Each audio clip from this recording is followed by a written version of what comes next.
தமிழ்நாடு வெல்லும். இன்னைக்கு தவக தலைவர் விஜயின் 2 வேட்புமனுக்களும் வெற்றிகரமாக ஏற்றுக்கொள்ளப்பட்டு விட்டது. ஸோ 2 தொகுதிகளில் விஜய் எம்எல்ஏ வேட்பாளராக போட்டியிடுறாரு. அதில் இனிமே எந்த மாற்றமும் இருக்க போறதில்ல. 100% அது உறுதி செய்யப்பட்டு விட்டது. ஏன்னா இதுல இனிமே விஜயே வேட்புமனுவை வாபஸ் வாங்கினாதான் உண்டு. அதுக்கு வாய்ப்பு கிடையாதுங்கிறதுனால 2 தொகுதிகளில் விஜய் வெற்றிகரமாக போட்டியிடுகிறார். இது அந்த பக்கம் அணில் குஞ்சுகளின் மனசுக்கு ஒரு மாதிரி இதமான செய்தியாக தான் இன்னைக்கு இருந்திருக்குது. ஒரு தற்குறிகளுக்கு தற்காலிகமான ஒரு ஆறுதலை இந்த செய்தி கொடுத்துருக்கிறதுங்கிறதெல்லாம் ஒன்றும் ஆச்சரியம் இல்லை. ஏன்னா கடந்த சில நாட்களாக விஜயின் வேட்பு மனு குறித்து வர்ற தகவல்கள்லாம் அவனுங்களுக்கு அப்படி ஒரு ஆனந்தத்தை எல்லாம் கொடுத்துருக்காது, அவனுங்களுக்கு ஆர்கசத்தை எல்லாம் கொடுத்துருக்காது. ஏன்னா விஜயின் வேட்பு மனு இந்த காரணத்துக்காக நிராகரிக்கப்படலாம், அந்த காரணத்துக்காக நிராகரிக்கப்படலாம், அதில் அந்த கோளாறு இருக்குது, இதில் இந்த கோளாறு இருக்குதுன்னு ஏகப்பட்ட செய்திகள் வந்துச்சு. அதெல்லாம் அவனுங்களுக்கு டர்ரை தான் கிளப்பி விட்டுருக்கோம். ஸோ தற்குறிகள் தற்காலிகமாவது ஒரு நிம்மதியை அடைஞ்சிருக்கிறானுங்கன்னு சொன்னா அது மிக இல்லைன்னு வச்சுக்கோங்க. ஏன்னா ஜனநாயகன் பட பஞ்சாயத்துக்கு அப்புறமா அவனுக்கு ஒரு மாதிரி யதார்த்தத்தை புரிஞ்சுக்கிட்டானுங்க. ஆக சிறந்த தவிட்டு தற்குறிகளை தவிர மற்ற எல்லாரும் நிழலுக்கும் நிஜத்துக்கும் உண்டான வித்தியாசத்தை, சினிமாவுக்கும் ரியல் லைஃபுக்கும் உண்டான வித்தியாசத்தை, சினிமாவுக்கும் அரசியலுக்கும் உண்டான வித்தியாசத்தை எல்லாம் ஓரளவுக்கு புரிஞ்சுக்கிட்டு தான் இருக்கிறானுங்க. அனில் நாவால் அப்படியெல்லாம் ஒன்றும் அப்படியே திருப்பிட முடியாது. அவர் தவறே செய்யாத ஒரு ஆள் கிடையாது. அவருக்கு எல்லாம் தெரியுங்கிறதெல்லாம் கிட்டத்தட்ட மாய. அவரும் தப்பு பண்ணுவார், அவரும் விவரம் கட்ட வேலையெல்லாம் செய்வார், கூமட்டத்தனமான வேலைகளையெல்லாம் செய்வார். ஸோ அவரோட வேட்பு மனுவிலையும் அவர் கூமட்டத்தனமான வேலைகளையெல்லாம் செஞ்சிருக்க வாய்ப்பு இருக்குது. அவர் வேட்புமனு நிராகரிக்கப்படுறதுக்கெல்லாம் பிரகாசமான வாய்ப்பு இருக்குது. இது எல்லாத்துக்கும் மேலே அவர் வேட்பு மனுவை தேர்தல் ஆணையம் நிராகரித்தா அதுக்கு எதிராலாம் அவரால் ஒன்றும் பண்ண முடியாதுங்கிறதெல்லாம் அவனுங்களுக்கும் கணிசமான ஆட்களுக்கும் ஓரளவுக்கு புரிஞ்சே இருக்குது. அதனால் அவனுங்க கடந்த ஒரு வாரமாக பீதியில் தான் இருந்தானுங்க. தவிட்டு தற்குறிகளுக்கு இன்றைய செய்திங்கிறத ஒரு இனிப்பான செய்தி தான். அவனுங்களுக்கு இன்னைக்கு வந்திருக்கிற கூடுதல் இனிப்பான செய்தி என்னன்னா, அந்த பக்கம் ஆதவ அர்ஜுனா, புசி ஆனந்த், இந்த அருண்ராஜ் உட்பட இன்ன பிற லகுட பாண்டிகள் அத்தனை பேரின் வேட்பு மனுவும் ஏற்கப்பட்டு விட்டது. எனக்கு தெரிஞ்சு பெரிய அளவுக்கு ரிஜெக்ஷன் எல்லாம் எதுவுமே இல்லை. ஏதோ சிதம்பரம் தொகுதியில் தான் ஒருத்தருடைய வேட்பு மனு ரிஜெக்ட் ஆயிடுச்சுங்கிற மாதிரி தகவல் வருது. அதுலேயும் அவங்க ஆல்டர்னேட்டிவ் வேட்பாளர் போட்டிருந்தாங்களாம். ஸோ அங்கேயும் இந்த தவிட்டு தற்குறிகளின் கட்சி போட்டியிடுறதுங்கிறது உறுதி தான். ஸோ பெரிய அளவுக்கு ரிஜெக்ஷன் எதுவும் இல்லைங்கிறதுனால இன்னைக்கு அணில் குஞ்சுகள் ஒரு மாதிரி ஆர்கச மோடில் தான் இருப்பாங்கன்னு சொன்னால் அதில் ஒன்றும் ஆச்சரியம் இல்லை தானே. அணில்களுக்கு இந்த பக்கம் இருந்து இனிப்பான செய்திகள் வந்துக்கிட்டே இருந்தாலும் அந்த பக்கம் கூத்துகளுக்கும் ஒன்றும் பஞ்சம் இல்லை. நேற்றே 2 பேர் எஸ்கேப்பு, அதாவது ஊத்தங்கரை, ஒசூர், இந்த 2 தொகுதி வேட்பாளர்களும் நேற்றே எஸ்கேப் ஆயிட்டாங்க. எங்கே போனாங்கன்னு தெரியல.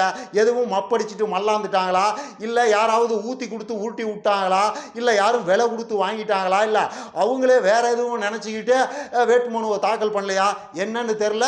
ஒசூர், ஊத்தங்கரை இந்த 2 தொகுதியின் வேட்பாளர்களும் விஜயண்ணா அவர் திருவாயாலேயே அறிவித்த அந்த 2 வேட்பாளர்களும் நேற்றே எஸ்கேப்பு.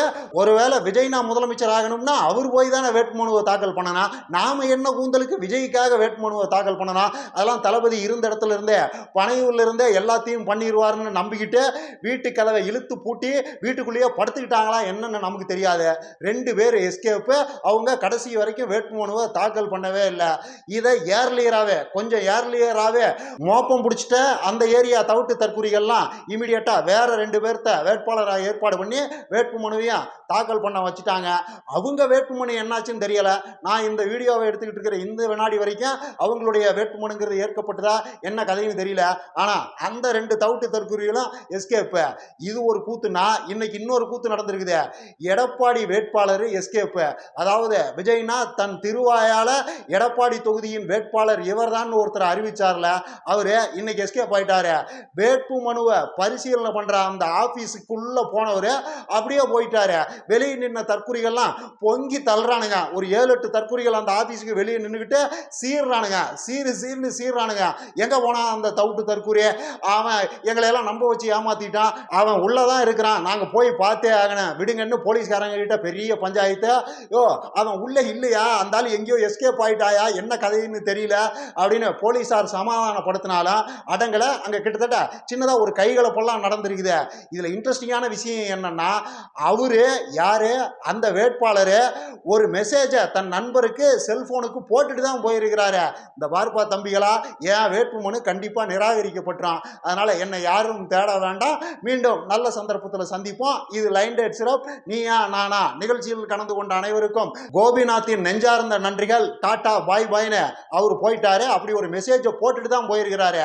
அந்த மெசேஜை படிச்சதுக்கு அப்புறமாவும் இல்ல அவர் உள்ள ஆபீஸ்க்குள்ள தான் இருக்கிறாப்ல, எங்களை எல்லாம் உள்ள அனுமதிங்க அப்படின்னு இவங்க எல்லாம் பெரிய பஞ்சாயத்து அங்க ஒரு கைகலப்பு நடந்திருக்குதுன்னு வைங்க. என்னத்தை சொல்றது? இதுல இருக்கிற இன்னொரு இன்ட்ரெஸ்டிங்கான விஷயம் என்னன்னா, இவர் இப்படி எஸ்கேப் ஆவாருங்கிறது அங்க இருக்கிற சில தவிட்டு தற்குறிகளுக்கு, தவக்க ஆதரவு தற்குறிகளுக்கு ஏற்கனவே தெரிஞ்சிருக்குது. ஏன்னா இவர் ஏடிஎம்கேல இருந்து தான் வந்திருக்கிறாரு.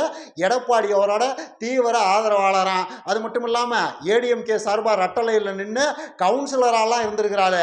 இப்படிப்பட்ட ஆளுக்கு சீட்டை கொடுத்தீங்கன்னா கண்டிப்பா கடைசி நேரத்தில் கம்பியை நீட்டிடுவாருங்கிறதெல்லாம் அவங்களுக்கு தெரிஞ்சிருக்குது. அப்புறம் அதையும் மீறி விஜய்னா இந்த ஆளுக்கு எப்படி சீட்டு கொடுத்தாருங்கிறதெல்லாம் அவருக்கே தெரிஞ்ச ரகசியம். புஷி ஆனந்த கவனிச்சு தான் சீட்டு வாங்கியிருக்கிறார் அவரு. நாங்கள் ஏற்கனவே புஷிக்கிட்ட சொன்னோம், இவர் இப்படி கம்பி நீட்டிடுவார், இவர் எடப்பாடியாரோட தீவிர ஆதரவாளர், இவருக்கு சீட்டு கொடுத்தீங்கன்னா எடப்பாடி தொகுதியை நீங்கள் மறந்துட வேண்டியதானே நாங்கள் புஷிக்கிட்ட சொன்னால் அவர் கேட்கல அப்படிங்கிற மாதிரிலாம் அந்த பக்கம் சில தவிட்டு தற்குறிகள் விளக்கம் சொல்லிக்கிட்டு இருக்கிறாங்க. எது எப்படியோ அவரோட வேட்புமனு ஏற்கப்பட்டுச்சா இல்லையாங்கிறதும் இது வரைக்கும் எனக்கு தெரியல. நான் இந்த வீடியோவை எடுத்துக்கிட்டு இருக்கிற இந்த வினாடி வரைக்கும் அது சம்பந்தமான எந்த அபிஷியல் அப்டேட்டும் இல்லை. ஆனால் அவர் நண்பருக்கு போட்ட மெசேஜில் தெளிவாக சொல்லியிருக்கிறாரு, என்னோட வேட்புமனு நிராகரிக்கப்பட்டோம், என்னை தேடாதீர்கள் அப்படின்னு சொல்லிட்டு தான் எஸ்கேப் ஆயிருக்கிறாப்ல. இந்த மாதிரி பல கூத்துகள் நடந்திருக்குது. இதுல எனக்கு என்னமோ எடப்பாடியார் தான் பின்னிருந்து செயல்பட்டிருப்பாரோங்கிற மாதிரி சந்தேகம் வருது. ஏன்னா அனில்னா எடப்பாடியார ஒரு மாதிரி எகத்தாளமாவே தானே டீல் பண்றாரு.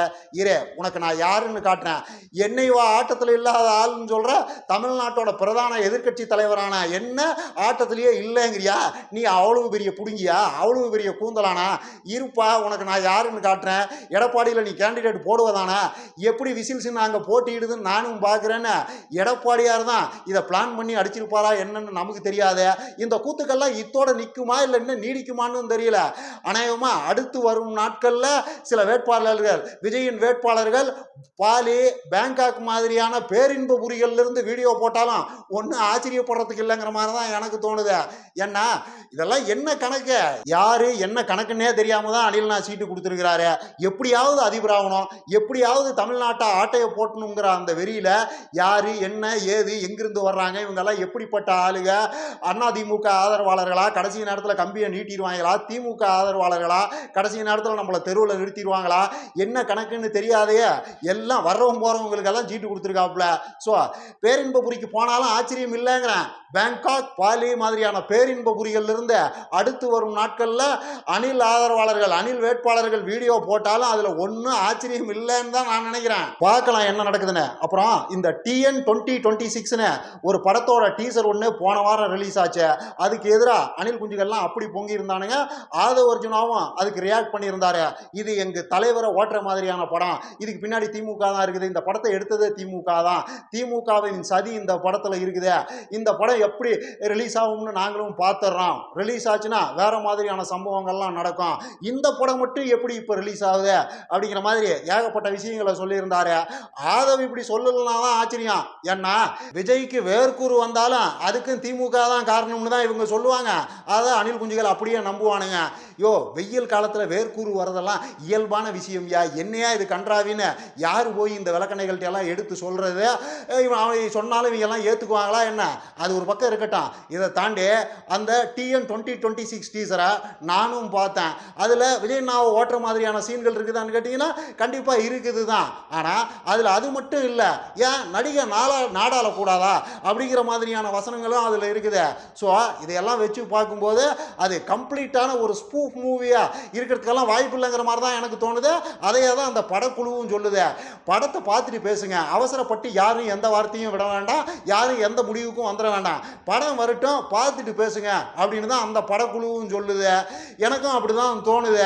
அதெல்லாம் ஒரு பக்கம் இருக்கட்டும். கல் சூடாக இருக்கும் போதே 2 தோசையை போட்டு எடுத்துருவோம். அனில்னா அரசியல் ஆக்டிவாக இருக்கும் போதே அவரை ஒரு முக்கியமான கேரக்டரை வச்சு 4 காசு பார்த்துருவோம்னு யோசிச்சு அந்த படக்குழு அந்த படத்தை எடுத்துருக்குதா என்னன்னு நமக்கு தெரியாது. அதெல்லாம் ஒரு பக்கம் இருக்கட்டும். அப்படியே எடுத்திருந்தா என்ன தப்புங்கிறது தான் என் கேள்வி. அதாவது இவங்க என்ன வேணாலும் பண்ணுவாங்க. விஜய்னா அவர் படங்களில் என்ன வேணாலும் பண்ணுவார், அவர் கஞ்சா விற்பார், சரக்கடிப்பார், என்ன வேணாலும் பண்ணுவார், பாய்களை பூரா தீவிரவாதிகளாக காட்டுவார், அவர் படத்தில் அரசியல்வாதிகள் எல்லாம் கெட்டவனாகவே காட்டுவார், இவர் ஊரில் இருக்கிற எல்லாரையும் வம்பிழுப்பார், ஊரில் இருக்கிற எல்லாரையும் வம்பிழுத்து பணம் எடுத்து காசு சம்பாதிப்பார். ஆனால் இவர் மாதிரி ஒரு தோற்றத்தை வருடத்துல ஒரு படத்துல ஒரு ஹீரோ வந்துடக்கூடாது, இவருடைய மேனரிசங்கள்ல ஒன்று ரெண்டு அப்படியே அதே மாதிரி இன்னொரு ஹீரோ ஒன்று ரெண்டு படங்கள்ல பண்ணிடக்கூடாது, யாராவது ஏதாவது பண்ணிட்டா உடனே அப்படியே பொங்கி தள்ளிடுவானுங்க. விஜய் என்ன அப்படி விமர்சனத்துக்கு அப்பாற்பட்ட மகாத்மாவா, மா வீரரா, மா மன்னனா, என்னடா கணக்கு இதெல்லாம்? ஏன் அந்த மாதிரி ஒரு படம் எடுத்தா என்ன தப்புன்னு நான் கேட்குறேன். விஜய் ஊரில் இருக்கிறவனை பூரா வாய்க்கு வந்தபடி பேசுவார். 75 வருஷ கட்சியை பவள வேளா பாப்பாம்பாரு, தீய சக்தியும் பாரு, இருக்கவே கூடாத துஷ்ட சக்தியும் பாரு, என்ன வேணாலும் பேசுவார். ஆனால் விஜய் எவனும் விமர்சிச்சிடக்கூடாது. ஏன்னா அனில் குஞ்சுகளா, என்னடா இதெல்லாம்? என்ன மனநிலையில தான் நீங்கள்லாம் இருக்கிறீங்க? அடிப்படையில் விஜயோட மனநிலைங்கிறதும் விஜய் ரசிகர்களோட மனநிலைங்கிறதும் ஒன்று தான். விஜய் ரசிகர்களோட மனநிலை என்னன்னா, அவர் ஒரு மா மனிதர், அவரை யாரும் விமர்சனம் பண்ணக்கூடாது, அவர் அரசியலுக்கு வந்துட்டார்ல அவ்வளோதான், அத்தனை பேரும் கட்சியை கலைச்சிட்டு போயிடணும் அப்படிங்கிறது தான் அவங்களோட எண்ணம். அவங்களுடைய எண்ணம் எந்த அளவுக்கு குரூரமாக இருக்குதுன்னா, அவனுக்கு என்ன நினைக்கிறானுங்கன்னா, அதான் விஜய் வந்துட்டார்ல அப்புறம் என்னத்துக்கு நீங்கள் எல்லாம் கட்சி நடத்திக்கிட்டு இருக்கிறீங்க? எடப்பாடியார், ஸ்டாலின்லாம் எதுக்கு இன்னும் கட்சி நடத்திக்கிட்டு இருக்கிறாங்க? ஏன் அவங்கெல்லாம் இன்னும் கட்சியை கலைச்சிட்டு போகல? அவர் வரல, விஜய்னா இவ்வளோ நாள் சினிமா நடிச்சுக்கிட்டு இருந்தாரு, அதனால எடப்பாடியார், ஸ்டாலின்லாம் முதலமைச்சராக இருந்தாங்க, கட்சி வச்சுருந்தாங்க, அது ஓகே. அவர் தான் வந்துட்டார்ல, அடுத்த முதல்வர் நான் தான் சொல்லிட்டார்ல, கட்சியை கலைச்சிட்டு போக வேண்டியது தானே. விஜய் அரசியலுக்கு வந்துட்டாரு, அடுத்த முதல்வர் நான் தான் சொல்லிட்டாரு, இதுக்கு மேலே நாங்கள் கட்சி நடத்துறதுல எந்த அர்த்தமும் இல்லை, அதான் அவர் வந்துட்டார்ல, அவ்வளோதான், இனிமேல் எங்களுக்கு என்ன வேலை அப்படின்னு சொல்லிட்டு இவங்கெல்லாம் ஏன் கட்சியை கலைச்சிட்டு போகலைங்கிறது தான் அவனுக்கு இருக்கிற ரொம்ப முக்கியமான கேள்வியை. அவனுக்கு இந்த எலெக்ஷன் ப்ராசஸ் எல்லாம் செம்ம எரிச்சலை உண்டு பண்ணுது. அது என்ன, மற்றவங்களுக்கு எலெக்ஷன் வச்சு சிஎம் தேர்ந்தெடுக்கிறீங்கன்னா அதில் ஒரு நியாயம் இருக்குது, விஜய்க்கும் அப்படிதான் பண்ணுவீங்களா?